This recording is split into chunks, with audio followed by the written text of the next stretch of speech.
Welcome back again sa ating YouTube channel, Pinoy Spider. So for today's video guys, share lang natin yung trade natin for today.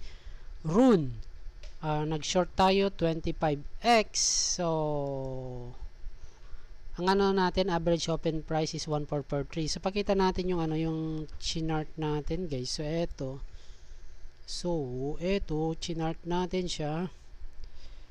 And nag-entry tayo dito sa banda rito. Okay, so banda rito na siya guys. Kasi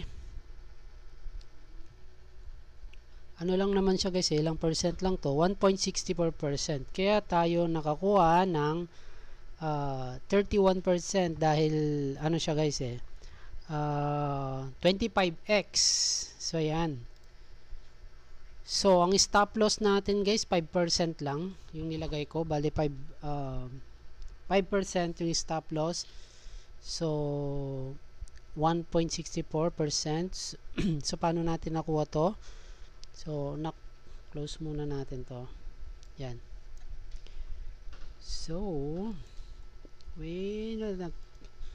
nangyari sa'yo to. Ito guys, so pinib natin ito.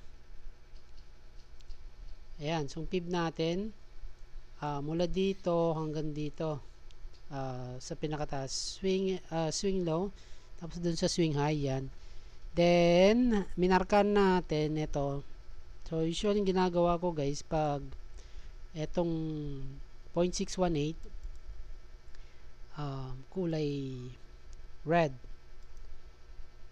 yan. So eto, so nakakita tayo ng 0.618 dito galing sa Fibonacci. So ayan, so makikita nyo guys, may mga tinatamaan din siya dito. Look left, ayan, ano siya, support din dito, then resistance siya dito, support, resistance,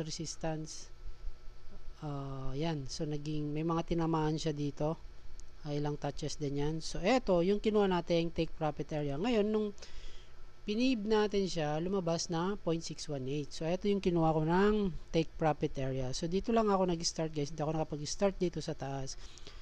Pero mas maganda sana pag dito tayo nakapag-start. So etong candle na to, yan. So kung iyan sana yung nakuha natin, kung mas maaga tayong nagising, okay, burahin muna natin tong iba. Yan, tanggalin lang natin.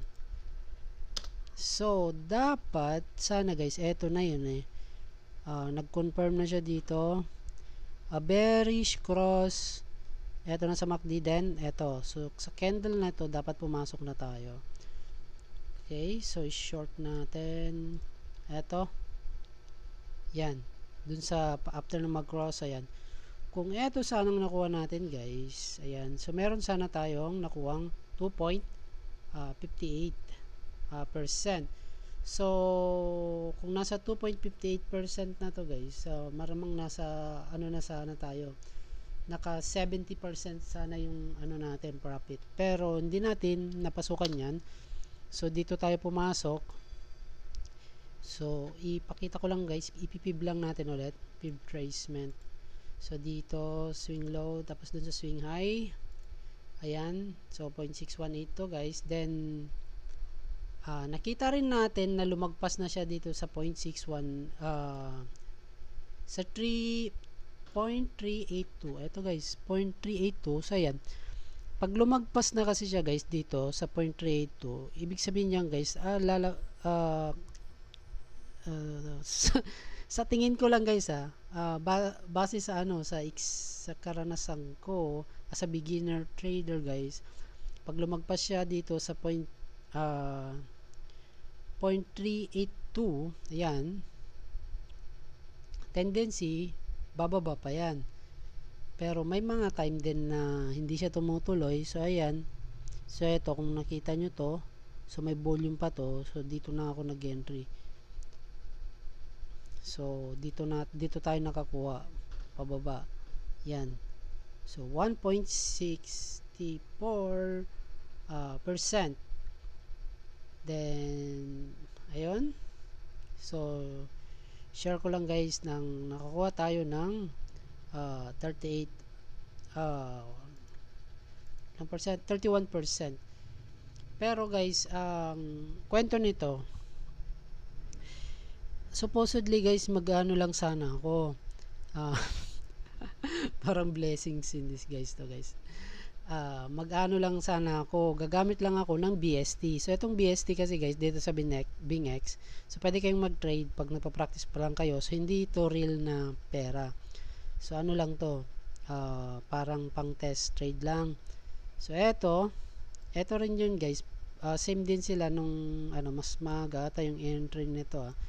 Mas late yung entry nito, pero mas malaki yung naging profit nito. BST. So pagkakamali ko guys, akala ko BST, yung pala totoong pera. So $100 yung na-wage, yung ano ko dito, yung naging margin ko $100.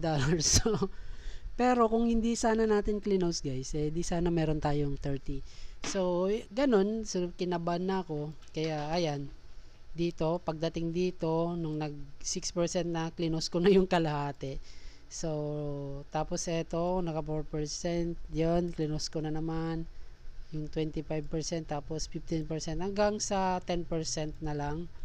$10 na lang yung naiwan. So dito naman guys, sa $10 hinayaan ko na siya kasi ang stop loss ko naman dito guys is 5% lang. So ang ano dito, yung $10 ko matatalo ng $0.5 or mananalo siya ng $3. So parang ang napanalunan ko dito guys is times 6. So times 6 siya. Pero kung hindi ko sana siya cleanhouse,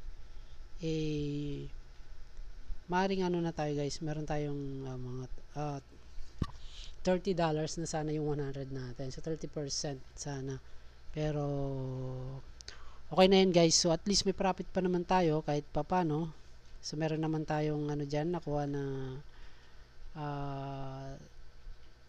siguro to guys, malinis na yung $8 dito.